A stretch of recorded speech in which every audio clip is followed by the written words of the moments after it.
We begin with Dr. Cornel West. He is a professor of religion as well as the director of Afro-American Studies at Princeton. He's also known as a brilliant social critic with insights into topics as diverse as racism and popular culture. His latest book, which is being published on the anniversary of the LA riots, is called Race Matters, and I'm very pleased to have him back. Welcome. Oh, it's good to be here. Good to see you. Tell me, these are a series of essays that you have written. But if there is an essence here about race in America today, what is it? I think in many ways it's reflected on this very day, which is the celebration of the birthday of the great Billie Holiday. She would have been 78 years old. And I think in the life and in the art of Billie Holiday, we see the triumph of the human spirit as it struggles against adversity. And in many ways, that's a paradigm of the black condition in America since we first arrived. A very tragic but dignified struggle against adversity, struggle against overwhelming circumstances, and yet still able to hone out some stone of hope. And that's what that book is about. It's about hope. What's the hope? Well, the hope is primarily based on the small victories. The small victories in terms of the black love, black care, black joy that serves as a basis of loving others and allowing the possibilities of persons coming together to change and transform prevailing circumstances. When you look at the Rodney, taking you to timely events, this second trial of Rodney King, this trial in which the prosecution has evidently done a better job than it did in the first time, do you fear the consequences because no one knows what a jury's going to do this time? Well, it's hard to say, though, Charlie, though I must say that the distinction between what some persons would call a more visible riot, rebellion, or upheaval, as opposed to the quiet riot, which is occurring this very moment in South Central, occurring this very moment in Harlem here in New York, it's occurring this very moment in South Central and East LA, it's occurring in Appalachia. That is to say, the hurt, the misery, the suffering. And oftentimes we act as if that is not already in place, and it is. The tears are actually already flowing, as it were. So that the distinction between a quiet riot, which is occurring at this very moment, and a more visible rebellion or riot or upheaval is, for me, an important distinction, but it's a distinction that ought not to lead us to overlook the degree to which the conditions are still the same. Why do you think that white America was startled by the rage in L.A.? I think partly because we've lived through a kind of ice age under Reagan and Bush. And what I mean by that is it has rendered so much of black and brown, but especially black social misery invisible. And by rendering that social misery invisible, persons are surprised as they have fallen asleep in their own kind of complacency. And to see the rage and fury and the anger articulated was a wake-up call to the degree to which persons had in fact slumbered and fallen into a complacency. And begun to think that maybe we had reached a kind of rough justice in this country, and we know that's certainly not the case. You mentioned the two previous Republican presidents. Do you think that this Democrat from Arkansas has done something in terms of both his campaign and his early presidency to overcome some of the cynicism? I think he certainly attempted to create a new atmosphere, and it's very difficult to do. I mean, he can't get a job bill through Congress because of Republican placating. Right. Exactly. So that I think he's attempted to create a new atmosphere, but there's some very strong and deep conservative residues there, not just in the Congress. In Clinton? Or he's fighting against it. Yeah, but at the same time, Randall Robinson was here last night, and I suspect a man that you respect clearly for what he's done for Nelson Mandela and head of executive director of Trans-Africa. And he said that the policies of this country and this president with respect to Haitian refugees and with respect to democracy in Africa and with respect to the recognition of government in Angola, racist. Well, it's a continuation of the Bush administration, and I think that certainly one of the major Achilles heel of the Clinton administration has been precisely the hypocrisy regarding the issue of the Haitians. There's no doubt about that. Certainly, I would say in regard to policy regarding in regard to African countries as a whole, there's still been a downfall and a shortcoming in this regard. So I would want to share Randall Robinson's concern, but at the same time, I would argue that on domestic issues, he's trying to turn the country around. Mainly by changing the economic. Well, most importantly, mainly by talking about the revitalization of the public sphere. Of the public sphere. The public sphere, from in public terms of a role of government and a positive and public health care, public provision. A role of government to influence how we treat and how we respond to those who suffer the most. That's right. That's right. And at this point, it's been primarily a rhetoric with some policies in place, but he's up against a lot, and it takes a while to turn a country around. And then at the same time, we still have the cultural decay. We still have the misery and the suffering that I alluded to earlier. Do you find anything that resonates with you? I know you from many. I think you've probably been on this broadcast as much as any other single individual since I've been on the air. Mm-hmm. Do you think, and I know you because for you are a proud member of, consider yourself and characterize yourself as a social democrat or labels a hard or democratic socialist. That's right. Mainly based on the European model, I guess, that we would find in France and in other places. Well, one concerned about redistribution of wealth. Okay. That's right. Having said that, does anything that African-American conservatives say resonate with you at all? Those who want to see Black America do well by grabbing a piece of the American dream and making capitalism work for them? Does anything there that you can say?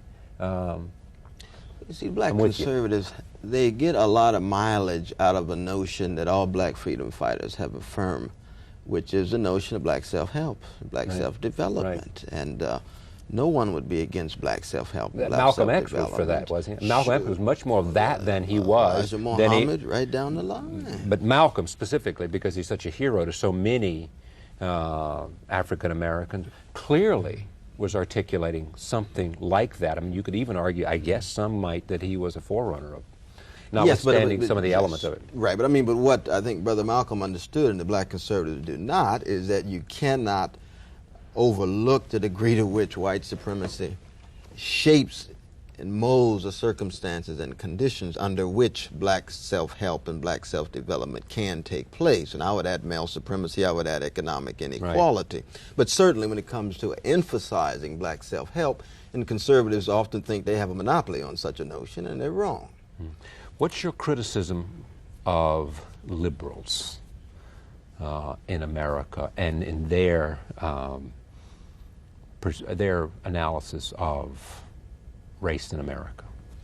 Well, I think the problem often is that liberals at times tend to be spineless milquetoast, which is to say that they're not paternalistic. The degree to which they act on their convictions is often quite weak, and that they refuse to acknowledge the degree to which America remains so deeply shaped by corporate elites and bank elites in this country. The liberals think that somehow the distribution of wealth in place can provide the background conditions for inclusion of others, so that the pie would get bigger, so that economic growth by means of corporate priority can remain in place.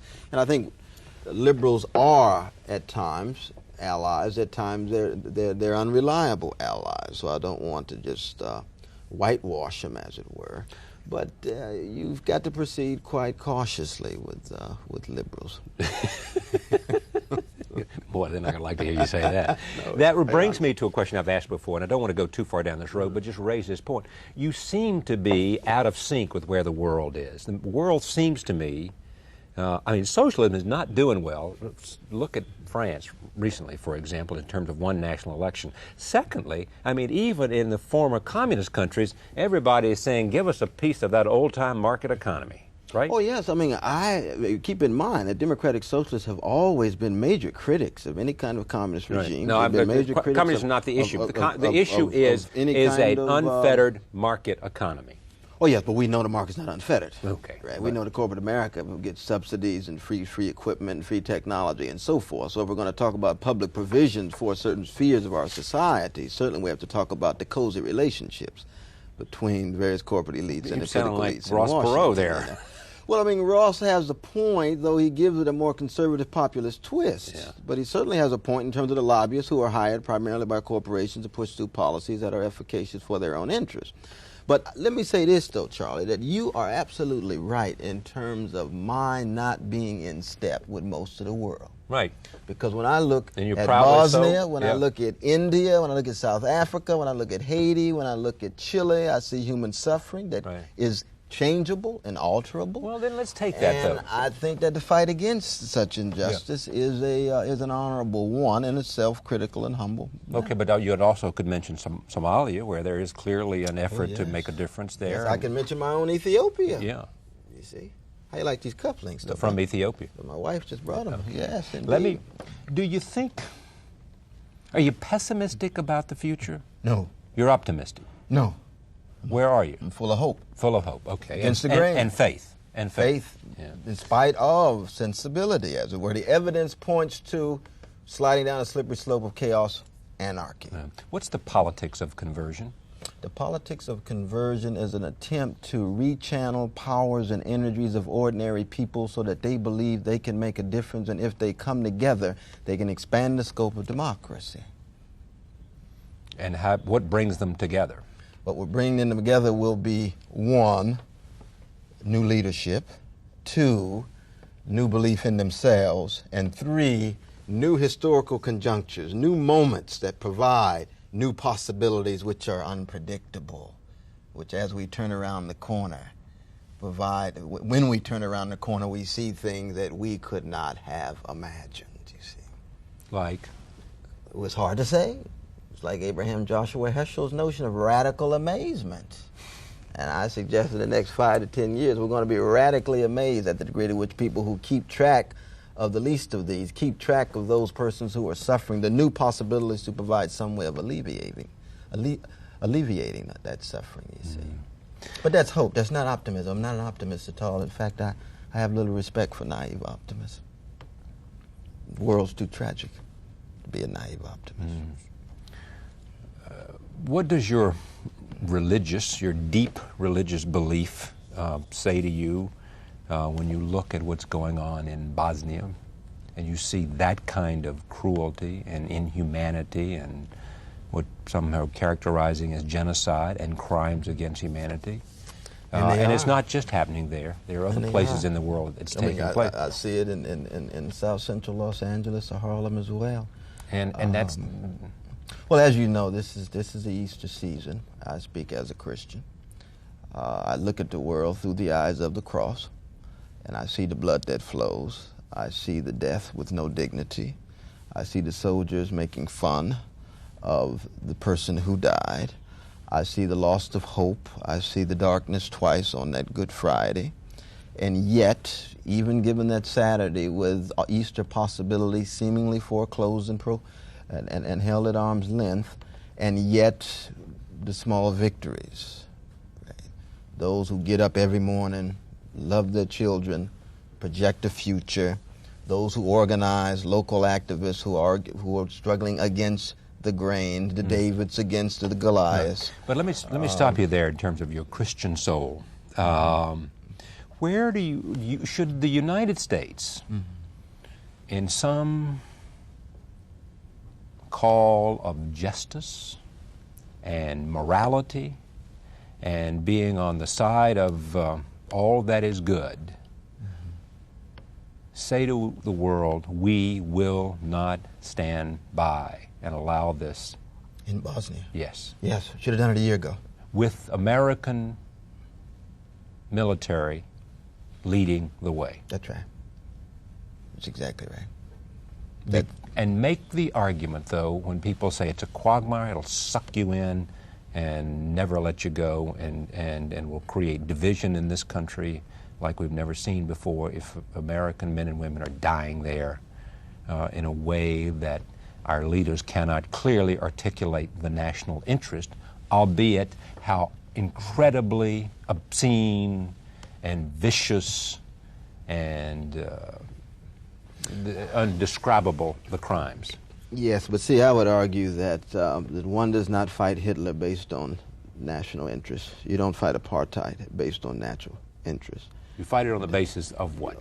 You fight it on the basis of, one, it being wrong, two, of it destabilizing the region, leading toward wider conflict, and three, allowing brutes and tyrants to get away with such gross dehumanization, such ugly behavior toward others on all three levels. And I think if we had done this about 12 months ago, we could have done it simply with either airstrikes and making symbolic gestures saying we will not allow it. Okay.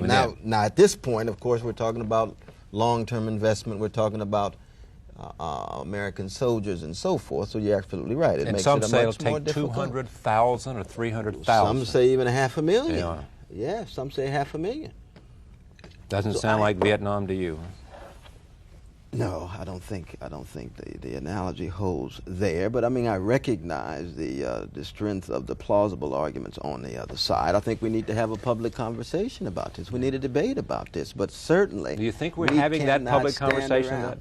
No, we haven't had a serious public conversation. And who's to follow? It seemed to me that there's one person that commands the debate, you know. And politics rules, though, because you may not want to have that debate right now because there are other items on the agenda. Right. And each day, more people die. That's right. Because there are other agendas to pursue, whether they're, absolutely right. You know, not, and you don't want to cloud the agendas.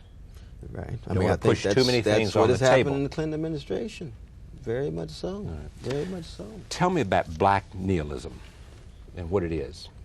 It is the black hopelessness and meaninglessness and, most importantly, lovelessness that too many black people and especially black children are undergoing this very moment. The shattering of family and neighborhood, the proliferation of combat zones and existential wastelands that too many black folk are up against. Almost 50% of black children live in poverty in this country. What kind of future are we talking about, you see? And the most frightening thing, I think, is that denialism leads toward a certain kind of cold-heartedness and mean-spiritedness. If, in fact, no one feels that my life is worth any value, why should I value the life of others? And it spills over in the forms of social chaos that I think sit at the very center of the chocolate cities in this society. As the What's a chocolate city? A chocolate city is a black and brown city. It's a New York, it's a Chicago, it's a Detroit, it's a Washington city disproportionately black and brown.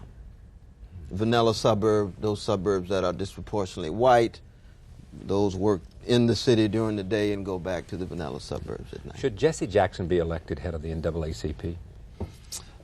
My own view is no. I have great respect for Jesse Jackson. I think he's one of the towering figures of the black freedom movement in the 20th century. I think NAACP would actually stranglehold the brother. I think he has too much to offer. NAACP itself is in need of tremendous regeneration, new vision, new energy. He could do that, but I think that Jesse Jackson simply is someone who could be much more useful outside of the NAACP apparatus. I'd like to see him senator from the new state called Washington, D.C. That's why I'd like to see I suspect that's where he'd like to be either. Brother Jesse, yeah. Finally, when you look at you, let me listen to this. This is from Senator Bill Bradley talking about this book. The book is Race Matters by Cornel West, professor. Few Americans speak about race with Cornel West's clarity, humanity, intellectual rigor. His presence on the scene, plus the knowledge that his best years lie ahead of him, should give hope to all of us who believe that America's racial diversity is our strength. Marion Wright Edelman says Cornel West is one of the most original, brilliant, prophetic, and healing voices in America today. We ignore his truth in Race Matters at our personal and national peril. And it goes on with other people, including Henry Gates at Harvard and Janetta Cole at Spelman College. Have you paid any price for all the attention that you have received? Any price? Has there been a toll for that? Oh, sure. Being misunderstood, and this is what one would expect, because when you're saying so many different kinds of things, you're often misunderstood, and you're often cast with the mainstream when you're much more critical of the mainstream, and you're cast with militants when you're much more open to compromise. I have a strongly militant pole to my own position. I also have a compromising pole given my personality. So that I think probably more than anything else, it's a matter of being misunderstood, and that misunderstanding leads to and degenerates to a whole host of other things. But I'm very conscious of becoming too visible, because I want to keep the focus on the issues, on the social misery and the suffering. You see what I mean? And I'm quite serious about that. I think that televisual culture can become a kind of addiction. It can become almost a narcotic. And I do believe You mean the hot lights? The hot lights, and yes. And I think... And all the praise in the papers. Publicity and power are inherently corrupting, and therefore one must tremendously struggle against it and be spiritually prepared such that you don't fall into the traps of complacency and acceptance. And that's a perennial battle for a freedom fighter, it seems to me. And it's a challenge for someone like myself. Great to have you here. Good to see you again. Thank you. Congratulations on you going national. Thank you. I'm so glad of it. Cornel West, Race Matters is his book, and it is provocative and insightful ideas about where America is going with, as he says, some respect for the power of love. We'll be right back. Stay with us. Catherine McKinnon is here, and Mary Steenburgen. See you after this break.